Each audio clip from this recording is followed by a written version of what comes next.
Hello, and welcome to the Shifting Lens podcast, where we are viewing the animal experience. Today, myself and Tiamat are joined by a very special guest, Melvin Chan. Melvin's a recent Master of Arts graduate at the University of British Columbia with a focus on human development, learning, and culture. We're very excited to have Melvin on before he goes on to begin his PhD this month at York University with the Faculty of Environmental and Urban Change. So, Melvin's master's dissertation reviewed outcome evaluations of universal programs that incorporate live animals to promote the social and emotional competency development in children. So, I'm going to throw the spotlight over to Melvin now to talk a little bit about his research and results. Yeah, thanks so much, Rebecca, and thanks to you and TMF for having me on this wonderful podcast. So as you just mentioned, over the summer I defended my master's thesis, which was essentially a literature review, and so I did particularly like it was a rigorous one. It's called a scoping review. Essentially, the idea is to provide an overview of the research literature on a particular area. So in this case, my interest was in looking at human-animal interactions and its relationship with social and emotional development in children and youth. There are a lot of claims that, yeah, it's great. You can, pet your dog, you can do these things, and it will benefit, let's say, empathy development in children and youth. But the question is, well, what is the research that actually supports these claims? And so in my scoping review, we found that there were 28 studies that have sort of looked at this kind of area with varying results. The majority, did find, or did the of the authors, they did report positive outcomes. I think that was like 21 or 22 or something like that of the studies. Some had like negative outcomes, which is interesting. We can talk about it. Some had null findings. And actually, there was one that didn't report any like post-test, let's say. And a lot of times when you're looking at change, right, you're measuring before and after. So they didn't report thereafter. So you don't actually know. But it seems like these programs that incorporate human-animal interaction do provide these kinds of benefits. This is another kind of outcome. But there's still a lot of issues with these programs, let's say. There are little great things about the programs, and of course, there's also areas for improvement. And so I detail some of that in my document. So I'm looking forward to discussing sort of what these, benefits are, but also, where I think they could improve upon. Okay, thanks. I guess my first question for you really is what was the general assessment on the effectiveness? Did you find that this is something that should be incorporated in your opinion? Yeah, that's a great question. Um, I think if in a perfect world, let's say, where these programs are designed rigorously, that was that's partly an issue, that not all of these programs, for example, had an explicit what's called the theory of change, or like a logic model, basically some sort of explanation for why we think the program works. And part of that is theoretically justifying your program, whether or not it's based on what some particular psychological theory. Like, let's say you're using like Piagetian, psychological theory. So he's a constructivist. He thinks that you should be working with others, or something like that, whatever you want. Or maybe you're basing it off of some kind of compassion research that if you do these things, it'll help you build your compassion. That's all a whole other like field too. Not all of the authors described that in their programs, or kind of explained that, like, oh, we drew from these particular thinkers, or these particular empirical studies to create our program. So let's say they did do that. When we're speaking hypothetically, they did do that. They used a control group in their study, all of these things.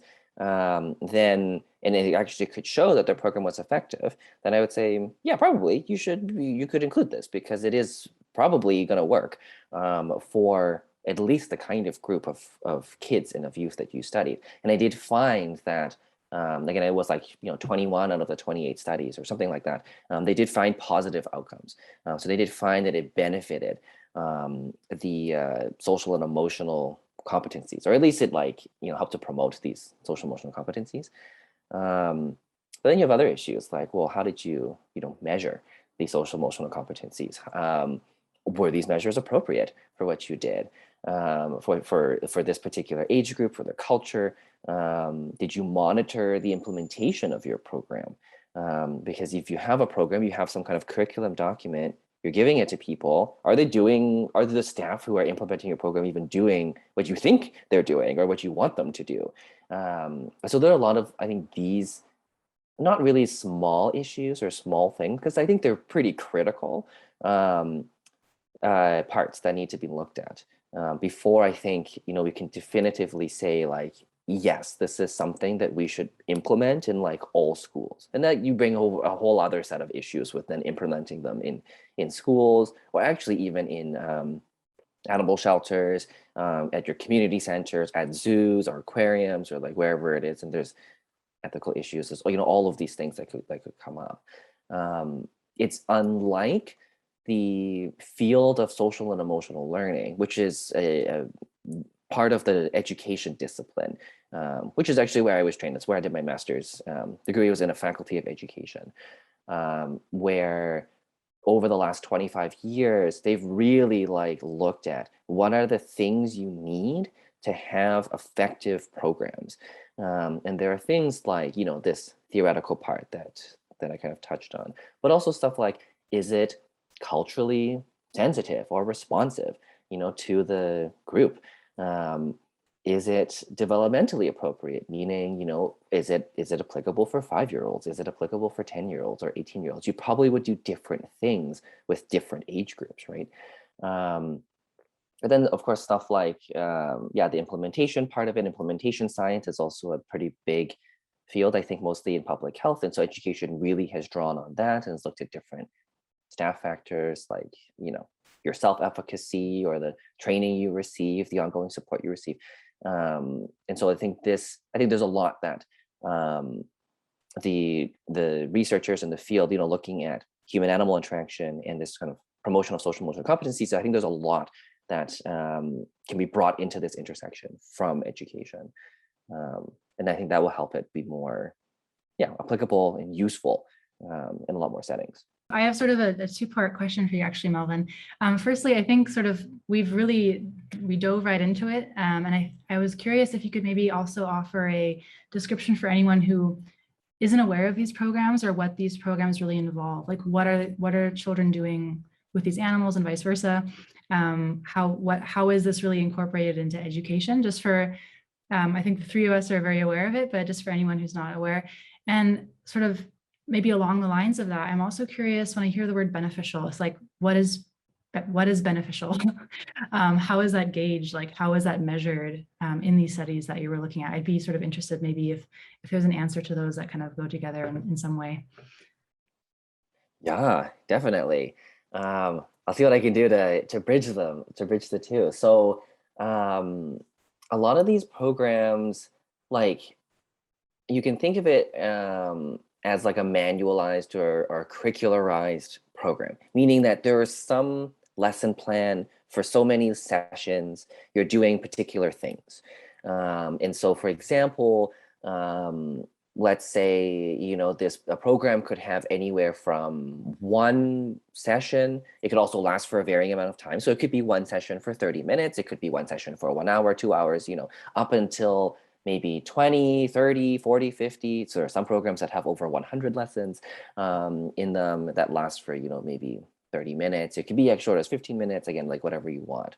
So I forget what the average was among these 28 studies, but there were some, kind of average number of lessons. I think it was like 10. There was some average duration, and it may be something like a few hours. And mind you, not all of the authors reported the number of sessions or their durations either. So that's a little bit, hard. But among those who did report it, there's some subsample. So you have these kids or these youth. There was a range. I included I included any study that had participants aged 4 to 18 years. So really just spanning, childhood, adolescence, or youth. And you have, these participants, maybe one day for one of the lessons, they're learning about perspective taking. So maybe they are, you have your teacher or your staff, whomever it is, wherever, in whatever context it is. Again, it could be the school, it could be a zoo, it could be an aquarium, it could be in the field somewhere. Let's say the lesson's about perspective taking. And so one way you might teach that is maybe you, ask people to think about their perspectives or their thoughts, share their thoughts on, I don't know, on the weather or something, or about whatever it is. Maybe you might ask, how does your friend think about it? Maybe you talk about that.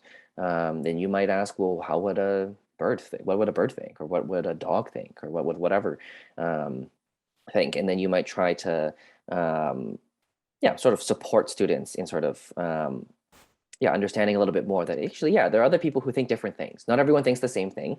And in particular, not everyone thinks the thing that you're thinking.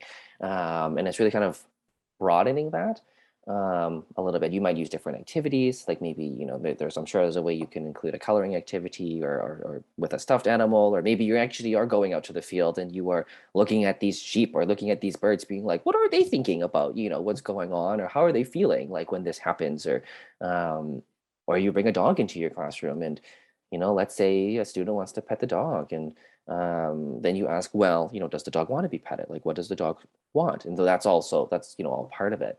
And so you do this, so many times, and you have different ways of approaching it. And, maybe you're covering different kinds of skills. Perspective taking obviously isn't the only social and emotional skill out there. It's part of one of these competencies. There are 5 of them. There are things like, self-regulation, your self-efficacy, growth mindset, empathy, social responsibility. There's a whole whack of things that are there. And so, in each of these programs, you might target one or multiple of these skills, but also one or multiple of these competencies, which are organizing umbrellas or groups of skills.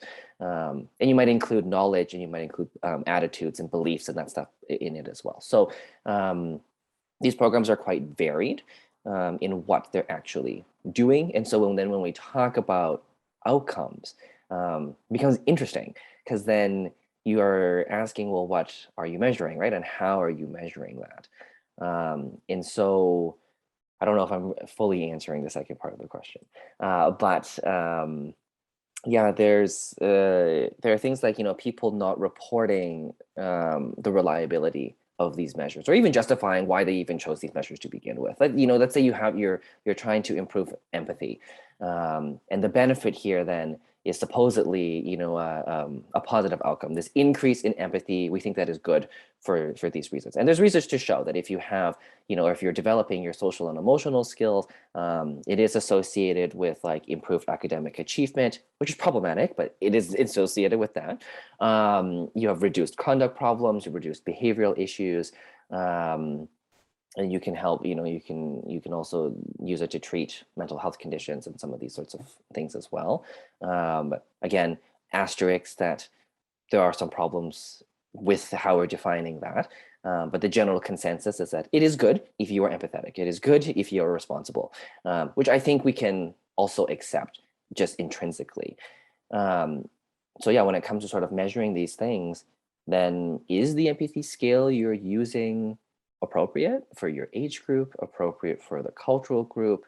Are your scores, is your administration of this measure, was it reliable, right? Like if your reliability is at chance level 50%, like who's to say that you actually measured something at all, let alone do we think it actually is measuring empathy? If your reliability is close to 100%, that is very good. Then it means that, oh, actually you're probably measuring something. And so then you would need some kind of like validity evidence, or basically something that sort of supports and justifies that you're actually measuring empathy, you're not measuring something else. And so, did these authors report this kind of stuff? No, the answer is not. Many of them did not. And you should be reporting all of it, so you actually are confident in what they found. So it's interesting because there's a lot of asterisks everywhere for, I feel like, a lot of research, but particularly in this, when you're looking at this.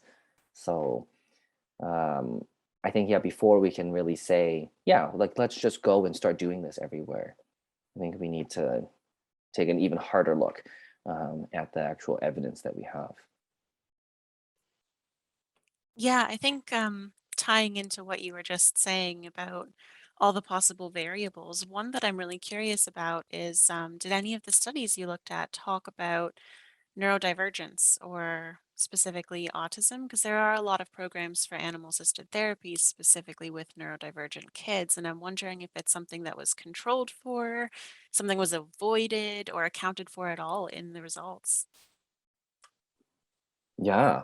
So that was something I had mused about at the very beginning, on whether or not, um, like clinical populations, let's say, as is very often used in the medical literature. And a lot of this, I will, say is, I think, based off of the medical model. And so you're, using these programs, they're interventions. It's like a pharmaceutical, except it is different, of course, in terms of what you're administering. Um, but that is the model, and so we specifically I guess it didn't have a particular focus on neurodivergence or on clinical populations or anything like that, because the specific programs that I looked at were deemed to be universal, and so that means that they're for all children and youth, regardless of clinical diagnosis, any special learning needs they might have. And it could even be a learning disability, for example, that's not related um, to autism or fetal alcohol syndrome or Down syndrome or whatever.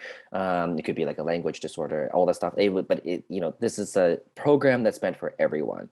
And generally within yet another field is called prevention science. And so, as you can see, social emotional learning, this focus on developing these competencies, is also yet another one of these interdisciplinary fields. So in prevention science, and what's talked about a lot now is that you want to have universal programs as like a first line of defense, essentially. So you're trying to cover as much ground as possible before programs even arise, or problems even arise.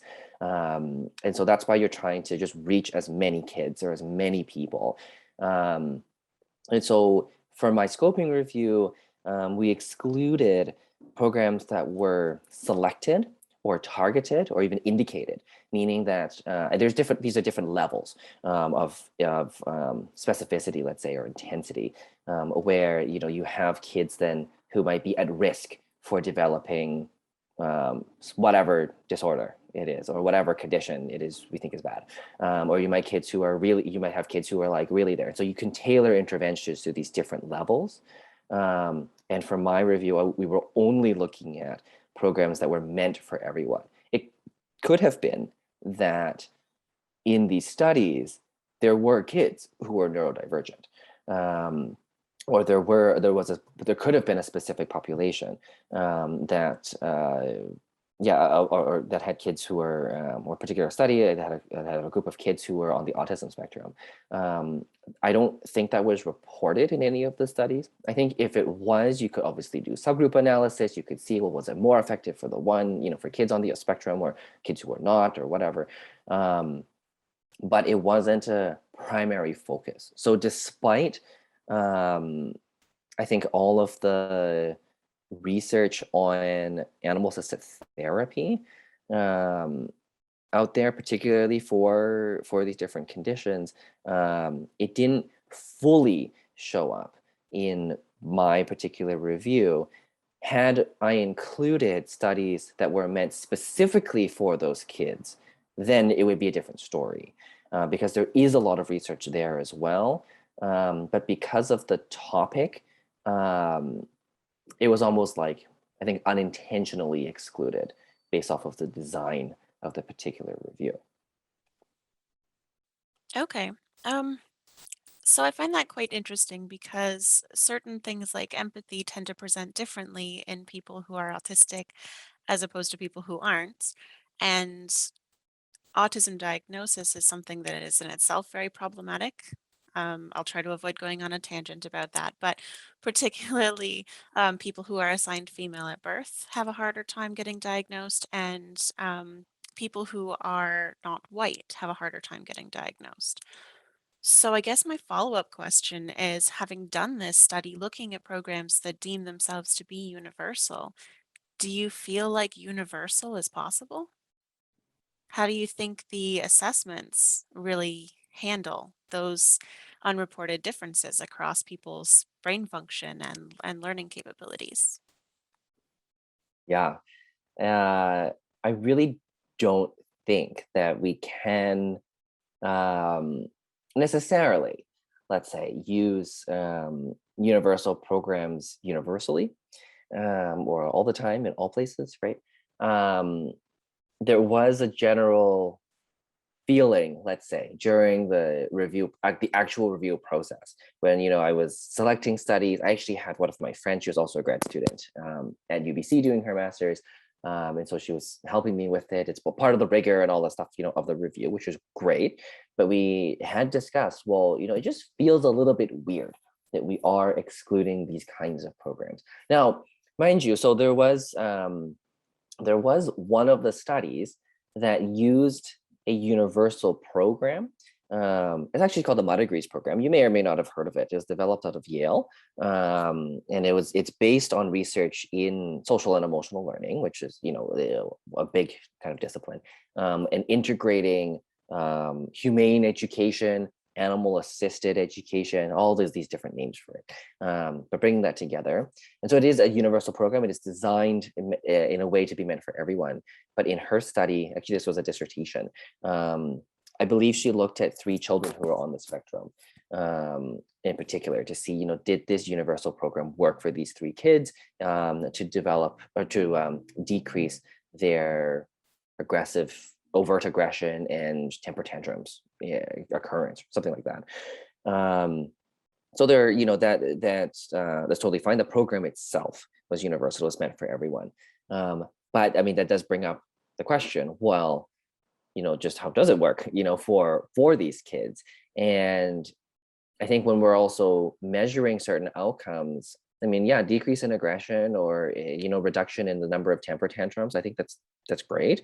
Sure, if that is something you think we should decrease, then I guess. But are we thinking about, are we using measures of, are we looking at positive skills as well, instead of all of these things we think are problematic, that we want to get rid of, and sort of hamper out of kids? Are we looking at, like, well, how are they developing their self-regulation? Like, is there an improvement in that? Are we looking at how they're developing empathy or developing the perspective taking or relationship skills, like pro-social behavior and all of these things? Instead of looking at only the negative outcomes, are we looking at the other side, or a different side? And so I think, like, there isn't enough evidence to, like, really out there that has, or enough studies that have actually looked at that, and so it's hard to say that, yeah, everyone would then benefit from this program. On average, everyone benefits, but that's, obviously is a sum across all individuals. And so does a given individual, like, see that benefit? Is it realized? It's hard to say. I think without more research, and it also, of course, calls into question, um, as you mentioned, in terms of how empathy presents, or how any of these things presents. It presents differently for different people. And so when you're using these studies, even, let's say, you're looking at temper tantrums, how you're defining what a temper tantrum is, right, might already be different, if you are on the autism spectrum or if you are not on the autism spectrum.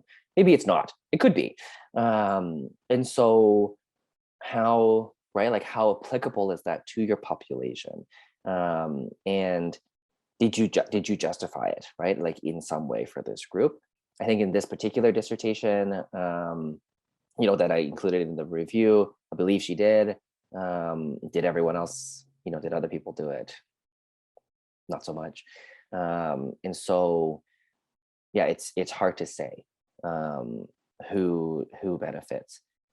When people benefit as well, I think, is another kind of issue too. Like, at what point generally you want to go early on in development versus later, right? Like, the thinking is that you're then preventing problems before they arise.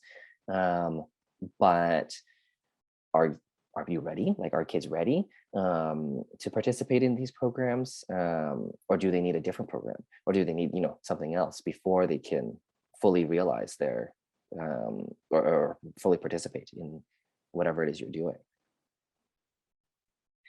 That's really fascinating. I mean, I guess on that note of it being universally beneficial for everyone involved, because we are shifting the lens here, or at least trying to.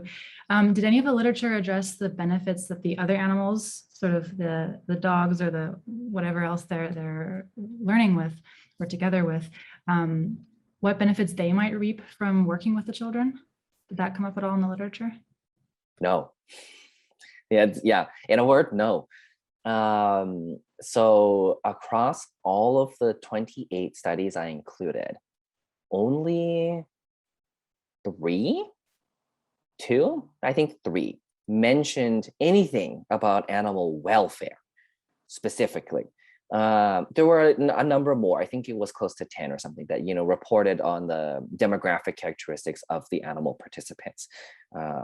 And so things like, sample size, how old they were, how many years of experience they had working in programmatic settings or working with kids and youth or whatever. But in terms of anything related to their well-being, it was essentially absent across all of these programs, which I think is very surprising because a lot of these people are in human-animal interactions or in anthrozoology. And that is obviously a very pressing concern these days. And so I think even in the cases who did mention animal welfare, one was like, yeah, these horses were able to interact with each other. They were kept in a stable. They had access to like food and water, which is kind of basic, I think, and not really asking, well, did the horses consent to being there? Or if we don't think horses can consent, did they assent to being there? Or give some kind of permission that they want to be involved? Did they choose to be there? Did they choose to be there not only, did they choose to not only participate in the program, but participate in the program right now at this time in their lives or in their day? Did they monitor to see, did they increase in stress over the program? Did their welfare go down? Or, did the horses show any signs of anxiety or distress or whatever, throughout the program? There was really no mention of any of that. And so I think it's a huge area for improvement, and not only mechanistically, let's say, or as part of, while doing these studies, we should be, monitoring the welfare. Because really what it tells us, or what it tells me, and I think other people like us who might be reading this kind of literature, is that these animals are used as tools, as adjuncts to our teaching. And in one of the studies that I included, I don't think it was the words of the author in particular, but they had looked at a program that they designed that's applicable for an early childhood center. And so our early learning center. So kids, age 2 to 4 years. And so they had done some measurements. They also interviewed the teachers who were there. And one of the teachers were like, yeah, the dog was a great adjunct. It was this wonderful tool to help these kids develop their empathy. And so the conclusion, part of it is that, well, yeah, we should be doing this because people perceive this to be valuable. But I really don't think that recognizes their agency and their sentience and their abilities to provide more than just kind of like being an object that we romanticize or that we desire, that we just think is like kind of fun, because they have their own experiences. And so it seems to be more of an extractive, kind of process that we're exploiting them, because when you're petting a dog, it reduces your stress. When you're watching birds outside, it can help you feel more comfortable or whatever. Yeah, but how are these animals benefiting from participating in these programs? And and I guess there are animals who would really love to do that, which is totally fine. But do all of them? love to do that. And they had a variety of species of animals too. I mean, that's the other complication, is that it wasn't just dogs, horses, or birds. There were cats, there were rabbits, there were snakes, there were spiders, there were elephants, there were horseshoe crabs, like just a whole whack of different species. And so what do benefits look like for each of these different species? And how can we actually involve them in a way that recognizes their ability to choose and to be and to also share if they want? Also, I don't know what that might look like, but share the experiences and just whatever they want to do with humans, because they can also not do that, right? Yeah, I mean, you're so right. It's not, like you were saying, it's not just that absence of poor well-being or even welfare concerns, but also, like, are these interactions benefiting them, due to them being suitable and interested in it, but also are they supported, through rights, that being educated appropriately? Because I mean, of course, like all animals work, but they're really taking part in formal work, like they're being essentially employed for this work, right? And I guess that some things that you just said kind of reminded me of some research that was done, and I'm completely blanking on who was done by, so I'd have to maybe put that in the description or something. But I feel like there was research done, and you might be able to tell us, Melvin, on, I think it was the sort of the elderly population having sort of the same benefits, so to speak, stroking a toy seal then if they stroked like a dog or something. And I wonder if you think that would be a nice alternative, because you also had that emphasis on like live animals. And at first I was like, well, of course. But then I realized you probably meant like, okay, toys or something like that. So yeah, I'd be curious to hear what you think, sort of the live animals versus, pet toy seals and teddy bears. Yeah, that was a distinction I had to make just to be clear on what it is I was looking at. But yeah, I think the research you're looking at, you're thinking, was probably by Nancy G and her colleagues. They've done a lot of work on the elderly population and on people with dementia or Alzheimer's disease or something like that. I know there was a systematic review she was on. She's on all of these different reviews. But yeah, looking at that. I mean, I would also say that she's quite a pioneer looking at human animal interactions and like motor development in young kids and also in older children, that stuff too. So her work is definitely, I think, very valuable, right now, and obviously useful. And so, when it comes to looking at these differences, which she's done in actually for younger kids as well, I think the finding is that there's something more about like having a physical animal who can live, but who can breathe and is living and all of that is a little bit better than having like a stuffy. At the same time, there's also not a lot of research that actually has dichotomized this and has looked at, are there differences in benefits or outcomes, not even benefits. There could be negative outcomes. So just to open that. And so, I mean, personally, it's speaking from a more philosophical kind of perspective, let's say, and take, I don't think we need animals at all in these programs.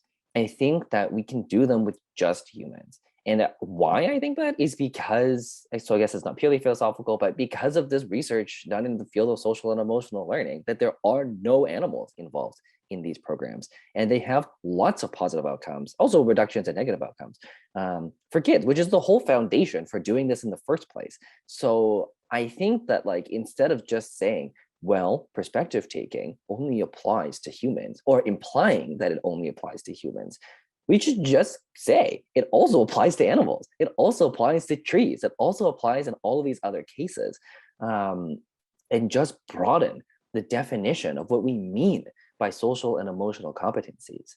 I think that, like, yeah, if there's a suitable animal, if there's a dog who's like so motivated to be with people, loves being around kids, really enjoys doing this stuff, let's do it. Let's bring this dog in and let's, like, have some fun. But in the absence of knowing that about these animals, and especially for more non-traditional companion animals or wildlife, or farmed animals, which I think people seem to have a hard time believing that they're also sentient, and that they can think and all the stuff that dogs do. That I think, like, in the absence of that, like, I don't know if we should be bringing them in.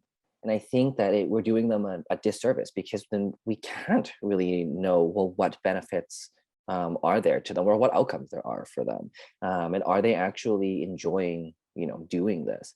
And so, yeah, I think that we need to reevaluate that a bit, and kind of tacking onto this as well, within the field of social and emotional learning, very early on. So this is a seminal paper published in 2000 by John Payton and some colleagues. So John Payton's a professor of public health, I think. I forget, somewhere in the US.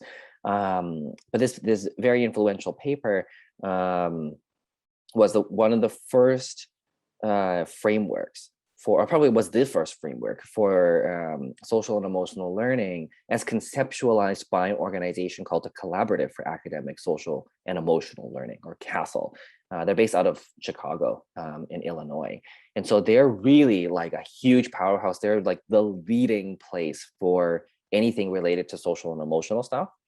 And within this seminal paper, in the first framework for social emotional learning, there is a line about responsibility, social responsibility, what that means. And that means some kind of commitment to the community, and you're looking at others and thinking about how you can create a better world, but also commitment to the protection of the environment. Nothing specifically about animals, but this line about environmental responsibility or protection, whatever, completely disappeared now. So no one talks about environmentalism, responsibility to the animals, whatever, in the context of social and emotional learning. And so I think, while people looking at these programs and doing the kind of research that I reviewed have a lot to learn from how to maybe develop programs, or at least effective programs for social emotional learning, from this one field, I think the reverse is also true. That when we're talking about self-regulation, it's not only in the context of, I'm angry at my friend, a human friend, so I need to somehow, calm myself down. I think it also needs to be, well, I really want to pet this dog, but I probably shouldn't do that because maybe the dog doesn't want that or whatever. And then you have to somehow do some kind of calming ritual as well. So really extending the context, and to whom these skills apply, be it, again, also perspective taking, empathy, being kind. Like, being kind doesn't apply to just being kind to another person and ensuring that people have their food needs met, or that people feel safe, but also for animals, and whether or not these animals are next to you, or if these are animals in your backyard, or not even anywhere remotely close to you. I still think that, like, it should be part of that definition, because it is, the actions that we do every day affect, right, everyone else. So it's kind of really just broadening there. Okay, thank you for that. I think that's actually a really great place to stop. And we'll actually be creating two parts out of this episode. So we'll release the other one shortly after, so you guys don't have to wait too long to hear the rest of what Melvin has to say about this super interesting topic. So thank you for joining us, and hope you tune into part two. Yeah, thank you. Amazing. Thank you.